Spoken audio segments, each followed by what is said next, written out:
राष्ट्रपति मुर्मू ने मनाया संविधान दिवस। संस्कृत में संविधान की पुस्तक का किया विमोचन। संविधान दिवस पर सुप्रीम कोर्ट में पीएम मोदी ने कहा, जम्मू कश्मीर में पहली बार संविधान दिवस मनाया गया। कांग्रेस के कार्यक्रम में बंद हुआ माइक। संविधान रक्षा पर बोल रहे थे राहुल गांधी। वहीं हेमंत सोरेन लेंगे 28 नवंबर को सीएम पद की शपथ। अखिलेश यादव भी होंगे शामिल। नमस्कार, आज की खबर में आपका स्वागत है। मैं हूं आपके साथ शिखा मेहरोत्रा। शुरुआत करते हैं आज की बड़ी खबरों की। भारत के संविधान को अंगीकार करने के 75 साल पूरे हो गए हैं। इस मौके पर केंद्र सरकार ने साल भर चलने वाले कार्यक्रम की शुरुआत की। वहीं संविधान दिवस के मौके पर हमारा संविधान हमारा स्वाभिमान अभियान की शुरुआत की गई। साथ ही पुराने संसद भवन के केंद्रीय कक्ष में आयोजित कार्यक्रम में राष्ट्रपति द्रौपदी मुर्मू ने संसद के दोनों सदनों की संयुक्त बैठक को संबोधित किया। इस दौरान स्मारक सिक्के और डाक टिकट का भी अनावरण किया गया। इसके साथ ही राष्ट्रपति मुर्मू ने संस्कृत में लिखित संविधान की पुस्तक का भी विमोचन किया। इस कार्यक्रम के दौरान उपराष्ट्रपति, प्रधानमंत्री, लोकसभा अध्यक्ष ओम बिरला और केंद्रीय मंत्रियों के अलावा संसद के दोनों सदनों के सदस्य मौजूद रहे। संविधान दिवस के पावन अवसर पर आप सभी के बीच आकर मुझे हार्दिक प्रसन्नता हो रही। संविधान हमारे देश का सबसे पवित्र ग्रंथ है। आज हम सब एक ऐतिहासिक अवसर के भागीदार भी बन रहे हैं और साक्षी भी। 75 वर्ष पहले संविधान सदन के इसी केंद्रीय कक्ष में आज ही के दिन संविधान सभा ने नवस्वाधीन देश के लिए संविधान निर्माण का बहुत बड़ा कार्य संपन्न किया था। उस दिन संविधान सभा के माध्यम से हम भारत के लोगों ने इस संविधान को अपनाया, अधिनियमित किया और आत्मार्पित किया था। हमारे संविधान हमारे लोकतांत्रिक गणतंत्र की सुदृढ़ आधारशिला है। हमारा संविधान हमारे सामूहिक और व्यक्तिगत स्वाभिमान को सुनिश्चित करता है।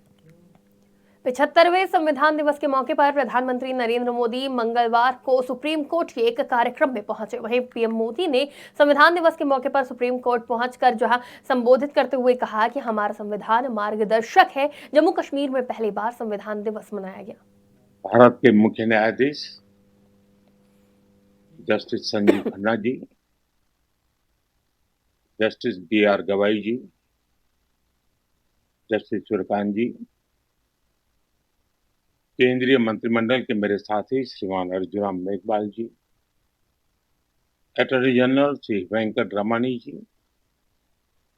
बार काउंसिल के अध्यक्ष Madan Kumar Mishra ji, supreme court bar association के अध्यक्ष श्री कपिल सिब्बल जी, सुप्रीम कोर्ट के न्यायमूर्तिगण, पूर्व मुख्य न्यायाधीशगण, उपस्थित अन्य महानुभाव, देवी और सज्जनों, आपको सभी देशवासियों को संविधान दिवस की बहुत बहुत शुभकामनाएं।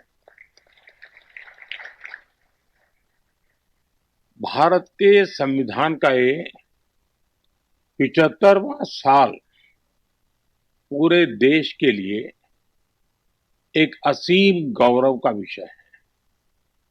मैं आज भारत के संविधान को, संविधान सभा के सभी सदस्यों को आदरपूर्वक नमन करता हूं।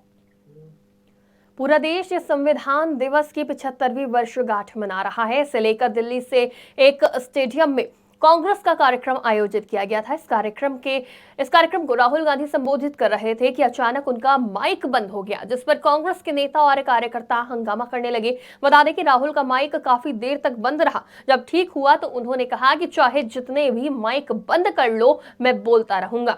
वहीं आगे कहा कि जो दलितों और पिछड़ों की बात करता है, उसका माइक ऐसे ही बंद कर दिया जाता है।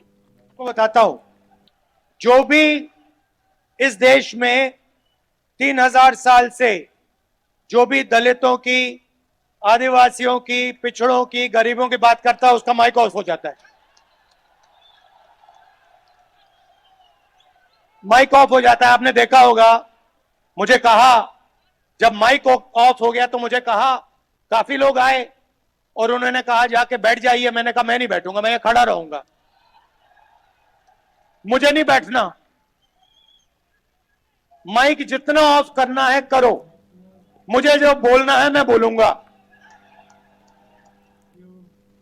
झारखंड मुक्ति मोर्चा के प्रमुख हेमंत सोरेन के नेतृत्व में इंडिया गठबंधन ने झारखंड विधानसभा चुनाव 2024 में प्रचंड बहुमत से जीत हासिल की है, जहां चुनाव परिणाम आने के 6 दिन बाद यानी 28 नवंबर को जेएमएम प्रमुख हेमंत सोरेन एक बार फिर मुख्यमंत्री पद की जिम्मेदारी संभालेंगे। सीएम पद के लिए प्रस्तावित कार्यक्रम में शामिल होने के लिए जेएमएम ने सपा प्रमुख अखिलेश यादव को भी आमंत्रण पत्र भेजा था, जिसे अखिलेश यादव ने भी स्वीकार कर लिया है। महाराष्ट्र और झारखंड विधानसभा चुनाव के बाद अब राज्यसभा उपचुनावों का ऐलान कर दिया गया है। भारत निर्वाचन आयोग ने राज्यसभा की 6 सीटों के लिए अधिसूचना जारी कर दी है। इन सीटों पर 20 दिसंबर को चुनाव होंगे और नतीजे भी इसी दिन घोषित कर दिए जाएंगे। जिन सीटों पर चुनाव होने जा रहे हैं उसमें से 3 सीटें आंध्र प्रदेश की हैं। इसके अलावा पश्चिम बंगाल, हरियाणा और ओडिशा की एक सीट पर चुनाव कराए जा रहे हैं, क्योंकि सभी सीटें मौजूदा सांसदों के इस्तीफे के बाद खाली हुई थी। आज की बड़ी खबरों में फिलहाल इतना ही। देश और दुनिया की तमाम खबरों के लिए देखते रहिए आज की खबर।